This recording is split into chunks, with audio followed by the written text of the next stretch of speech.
Hello all you Scorpios. Hello Scorpio, this is your yearly horoscope for 2015 in general.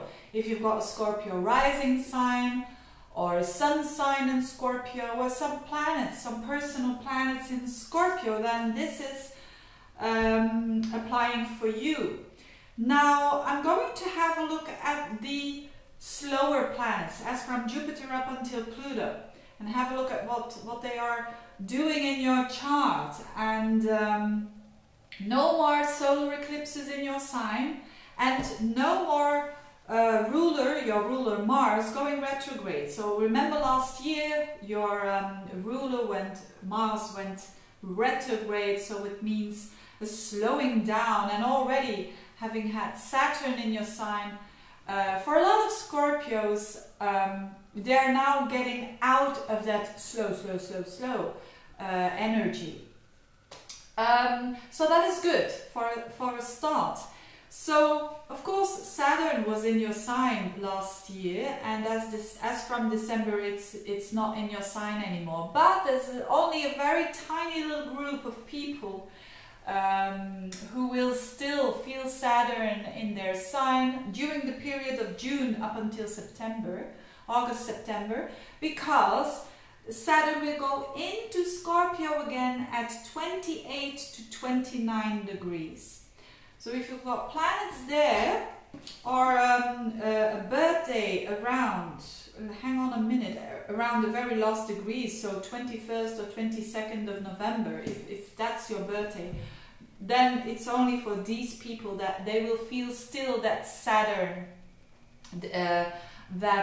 in their sign, which slows down, and Saturn that demands from you the discipline to work hard in order to achieve.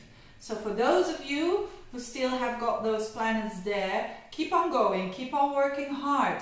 You're not there yet. So because Saturn still is in your sign for those people, and that demands that Saturn will still have some heaviness on you. And just keep on going, keep on doing what you're doing, and keep on working in a disciplined way, which is, I don't need to say that to a Scorpion actually. Well, most Scorpion are not like that.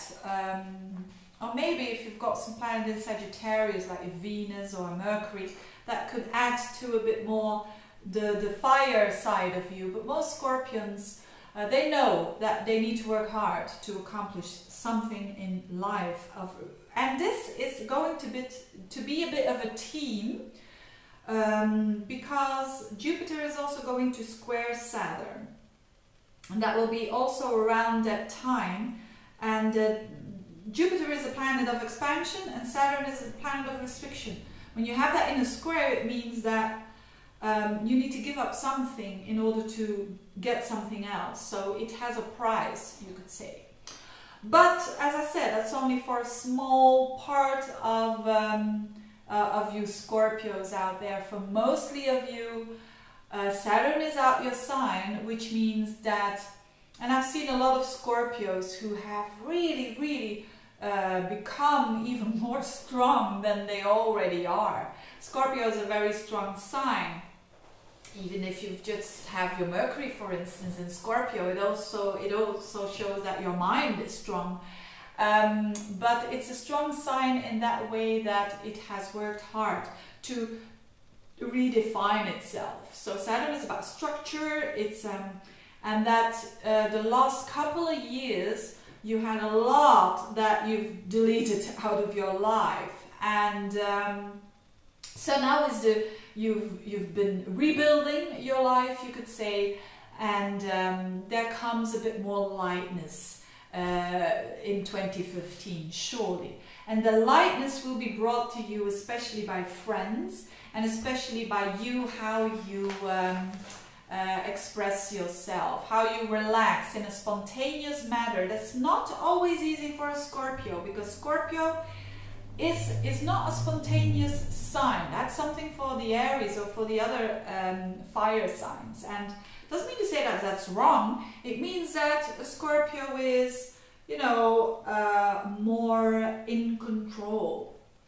and that can bring them very positive things in life. But it seems to me that 2015, that you will be a bit more enjoying yourself, especially when you've come from a year that, where was the enjoyment? You will enjoy yourself way more. And especially, it's the houses of the 11th versus the 5th house, which are absolutely the very communicative houses, especially the 11th. You've got, as from August, Jupiter in that house. It has its joy there, which is fantastic. I have that in my natal chart, Jupiter in the 11th, which makes you a bit more buoyant, a bit more extroverted, a bit more... and you find a lot of more meaning with aligning with people who are vibrating at the same vibration with you. So most likely who have maybe same ideas about something, or that's the 11th house. So you can expect a bit more lightness there. And your friends will be almost mentors for you with Jupiter in the 11th house. This is very beneficial for new friends, friends that are really meaningful for you and that give you this broader perspective after a year of working on yourself all of the time. You don't have to do that forever and ever and ever. So they will help you with that, your friends. But still, from January as until August, you still have Jupiter in your 10th house, which means the expansion planet Jupiter in the house of work, in the house of your career. Maybe you're going to teach more, or maybe because Jupiter is also the teacher, or maybe you are going to spread your knowledge a bit more during that period of time. So it's still a good time to expand when it comes to work. But as I said, as from August, it becomes more of an emphasis on people who are like you, so who think like you, who are on the same vibrational level. Maybe people from abroad as well, because Jupiter, or not only people from abroad, but people with a different background. That's also Jupiter, and that often expands your own view, which has been a bit more like this. You needed to do that in order for you to go on with your life lately. With the Saturn there, I mean. So it will be a shift for you from the more focused thing, which is a very Scorpio thing actually, to go a bit more to the broader side. And Neptune is still in your 5th house, so that's the same as last year.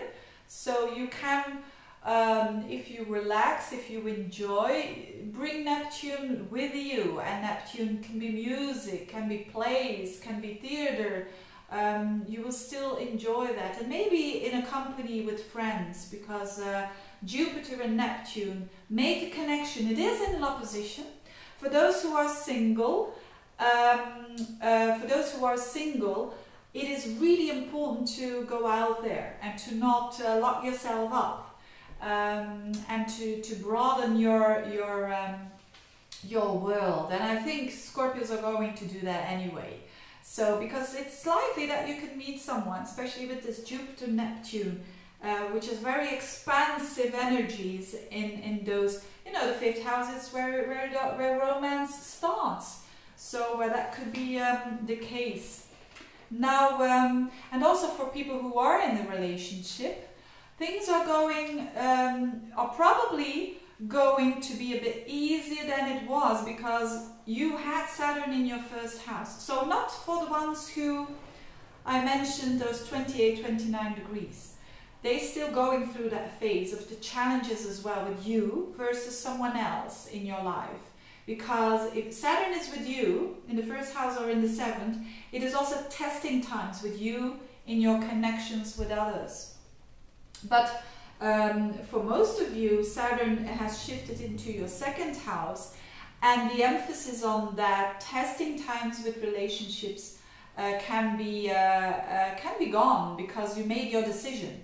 either what it was going with this person or not going further with this person. Saturn is decision time. So, and now the challenge, the Saturn work, you could say, or the is more when it comes to your second house. So Saturn will be for the whole year in your second house, which is a more material house, which is money. So for some of you, so yes, the expansion when it comes to relationships a bit more, the expansion when it comes to other people, and the need for that as well.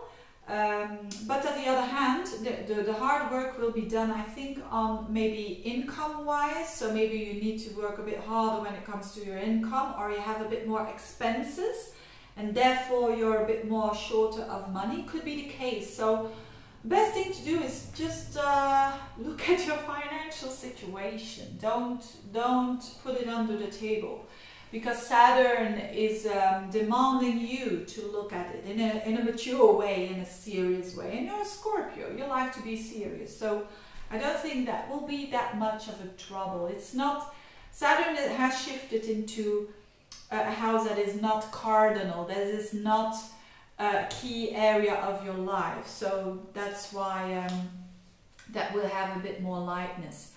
Pluto will stay in, so you are a fixed sign, which means that you felt more the Scorpio, the Saturn energy lately, and that will be less, as I said, which is good. It doesn't always have to be that serious. And Pluto, Uranus, you're not a sign that, you're not a cardinal sign. So the Pluto and the Uranus is a bit less emphasized for you. So you still will have Pluto in your third house, which is like last year, which is you becoming or being actually a very powerful communicator. When you speak, people listen.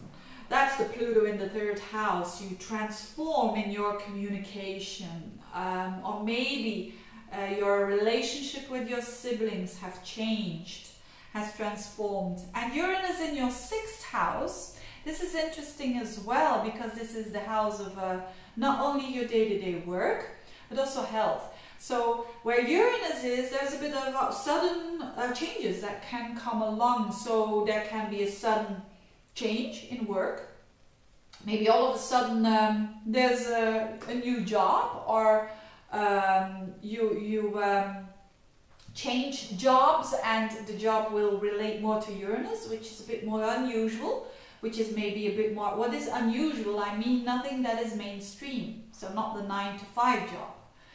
And Uranus in the sixth can also mean, when it comes to health, and you're having a health problem, for instance, do something unusual, or do some, so I always think when it comes to health, you need to explore. You need to do different things at the same time in order for it to work, and use different tactiques that are complementary. And tactiques, I mean, you can go to a doctor, the classical doctor, you can go to acupuncture, you can work on your diet, and so on. So do a lot of different things. But with Uranus in the sixth, maybe it's a good time for you to do something alternative.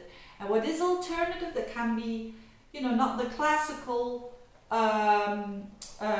doctor's appointment. I'm not saying that they are bad, because I think it is complementary. But I think it's, if you haven't explored it earlier, explore some maybe phytotherapy, or maybe acupuncture, homeopathy, or whatever. Just investigate, and that can be very useful for you in complementation. So not something only doing that, but in complementation. So I think that's basically it for you, Scorpios. And just checking, yes, that's the most important thing. I wish you a very good year, a very strong year, as usual with the Scorpios. And thank you for listening, and see you next time. Bye bye.